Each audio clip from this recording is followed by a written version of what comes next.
भाई ने बहुत अच्छा सवाल किया। मैं जब भी खाना खाता हूं तो मेरा खाना यहां अटक जाता है। मेरे मोहतरम भाइयों, एक लुकमे को 32 बार चबाओ। एक लुकमे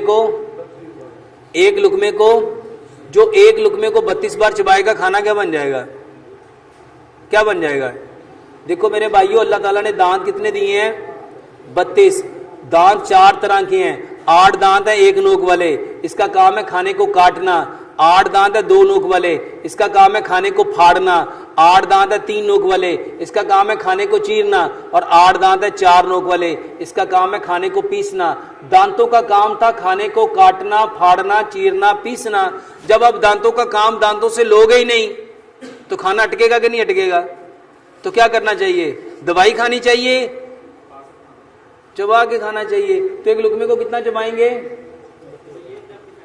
ये दर्द इसलिए है कि जब आप खाने को आपने चबाया नहीं, पानी के साथ अंदर धकेल दिया, अब वो खाना अंदर जाके सड़ेगा।